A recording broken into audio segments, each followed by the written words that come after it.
30 juin 1908. Dans une région extrêmement reculée de la Sibérie centrale, une explosion souffle la forêt sur près de 20 km à la ronde. Ce jour-là, plusieurs témoins rapportent avoir observé une boule lumineuse au-dessus de la rivière Tunguska. Une boule lumineuse qui explose littéralement entre 5 et 10 km d'altitude. Près de 60 millions d'arbres sont arrachés, les dégâts s'étendent à plus de 100 km aux alentours et l'explosion est entendue à 1500 km à la ronde. On estime sa puissance à près de 37 fois la puissance de la bombe qui a détruit Hiroshima. Mais ce n'est qu'en 1927 que des études sérieuses sont entreprises pour comprendre ce qui a pu réellement se passer. Les scientifiques ne découvrent sur le site aucune trace d'impact, ni aucun débris. Donc déjà les mecs sont circonspects, mais genre bien quoi. Voilà. La suite de l'histoire on la connaît. En 1945 c'est la fin de la Seconde Guerre mondiale et le début de la guerre froide, ce qui explique que les seules autres expéditions aient lieu respectivement en 1958 et en 1961. Et là vous noterez que le respectivement là il a aucun référentiel, du coup ça veut rien dire quoi. Voilà. Et alors cette fois-ci pendant ces expéditions on retrouve des traces de silicates. Les silicates, pour faire court, c'est ce qu'on va trouver dans la croûte terrestre, en masse. Mais carrément, quoi, beaucoup, voilà. Enfin, c'est ce qu'on trouve généralement dans les planètes telluriques, et on en trouve également dans les disques d'accrétion, donc autour des étoiles plutôt jeunes, voire moins jeunes. Les disques d'accrétion, hein, c'est là où se forment les planètes, voilà. Enfin moi dans ce domaine j'y connais pas grand chose donc je vais pas non plus m'épancher sur le sujet, hein, voilà. Si vous voulez chercher ailleurs, il y a plein d'articles hyper intéressants sur des sites de très bonne facture, il y a aussi des chaînes YouTube qui en parlent très bien. Renseignez-vous et prenez le temps d'y... En 2010, un scientifique russe du nom de Vladimir Alexeev révèle que des restes issus de la queue d'une comète sont retrouvés dans les arbres alentours. Mais en 2013, un autre chercheur du nom de Viktor Kvasnitsia révèle lui que des fragments de roches sont restés piégés dans les tourbières proches du lieu d'impact, ce qui lui permet d'avancer l'hypothèse d'un météore. Alors, il y a plein d'autres théories concernant l'explosion. Voilà, on va faire une petite liste. Voilà, une comète d'antimatière, selon certains. Un astéroïde de matière noire, oui, d'accord, un micro-trou noir. Pourquoi pas. De la foudre en boule, alors c'est un phénomène qu'on connaît encore pas très bien, donc pourquoi pas, hein. Mais bon, de là à faire une explosion de quand même plusieurs fois la bombe d'Hiroshima, faut y aller, quoi. Une explosion nucléaire, voilà, avant l'heure, quoi, une explosion nucléaire. Voilà. Un ovni, évidemment, ou une vache qui aurait beaucoup trop lâché de gaz. Alors, des événements du style, il y en a eu deux autres notables que j'ai choisi, quoi. Un, en mer Méditerranée en 2002, attribué à un petit astéroïde géocroiseur qu'on n'aurait pas détecté. Et encore un autre, la même année, encore une fois en Sibérie, attribué à un petit noyau de comète qui aurait éclaté un peu pour paraître à 10 km d'altitude, quoi.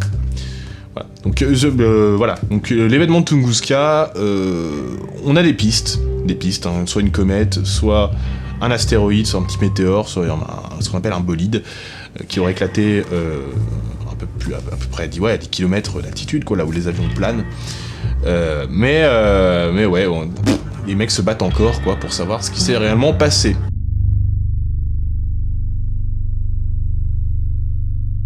« 23 octobre 1943, chantier naval de Philadelphie, en Pennsylvanie.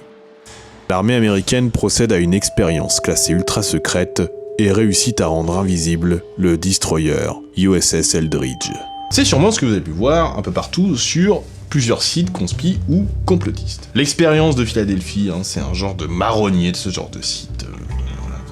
Bien que tous les sujets traités sur ce genre de site soient des genres de marronniers parce que ça revient tout le temps. Mais de ouf, quoi. L'armée américaine aurait, soi-disant, puisqu'on est sur du soi-disant de ouf, hein, c'est du gros niveau, téléporté un destroyer. Alors déjà, un destroyer, je sais pas si vous imaginez la taille du truc. C'est... Voilà. Bref, l'armée américaine aurait donc téléporté ce destroyer depuis Philadelphie jusqu'à Norfolk en Virginie, avant de le faire revenir à la base navale de Philadelphie. Alors on a le coup classique, hein, du soi-disant témoin dont on déforme les propos, et ce témoin c'est Carlos Miguel Allende, de son vrai nom Carl Allen, apparemment. Bon alors ce mec-là aurait, sans faire mention de téléportation évidemment, été témoin de trucs bizarres alors qu'il se trouvait à bord du SS Andrew 407, un navire d'observation de l'expérience soi-disant. Bon alors pour faire court, moi ce sujet-là, j'ai vraiment pas envie de m'y attarder, quoi, parce que pour moi c'est de la grosse connerie. Donc on va remettre les choses dans leur contexte, mais correctement. Donc on est en 43, voilà, on est en 43, hein, c'est la Seconde Guerre mondiale, d'accord ? L'armée américaine, elle procède à des essais sur ses navires afin de les rendre indétectables aux torpilles et aux mines ennemies, quoi, pour pas se faire bolosser. Mais c'est tout, quoi. Y a pas voilà, y a pas de... C'est de la grosse crotte, cette histoire de téléportation, voilà, ça n'existe pas.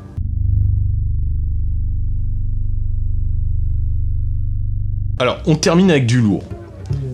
On est en 2001, d'accord, à New Delhi, et la police reçoit des témoignages de gens comme quoi on aurait vu une espèce de petite créature ressemblant à un singe, comme ça, un homme singe.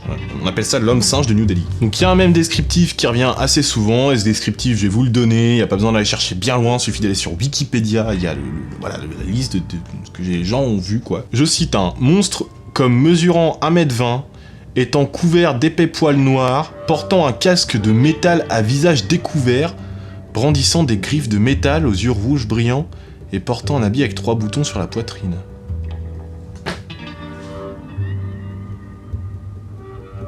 Donc, on a une description qui porte sur absolument rien de connu, hein. C'est du grand n'importe quoi. Aucun référentiel, ça semble ubuesque, et autant le dire tout de suite, ce monstre n'existe pas. On est juste face à un phénomène, ce qu'on appelle d'hystérie collective. Alors, c'est de là que ça devient intéressant. On va commencer par essayer de comprendre ce qu'est l'hystérie collective. En gros, c'est quand un groupe de personnes est atteint des mêmes symptômes d'hystérie, a vu la même chose, voilà.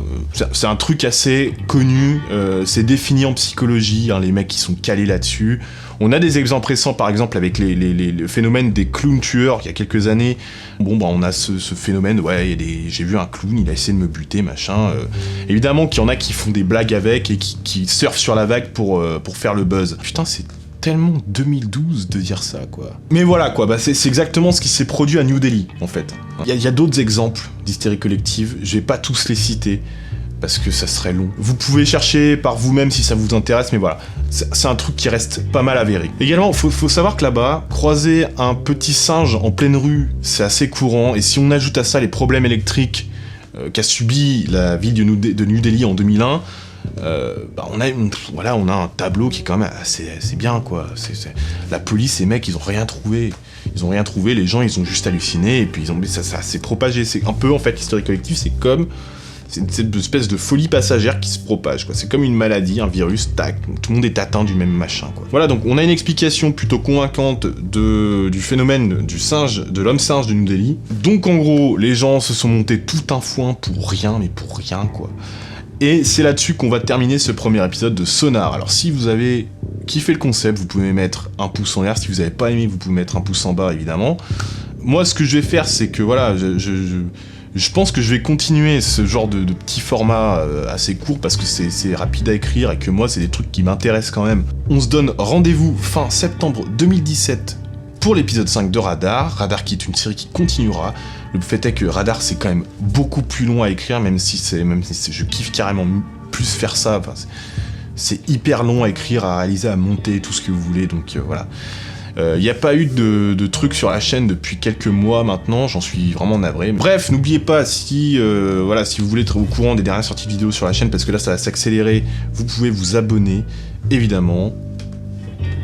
Je vous dis à la prochaine.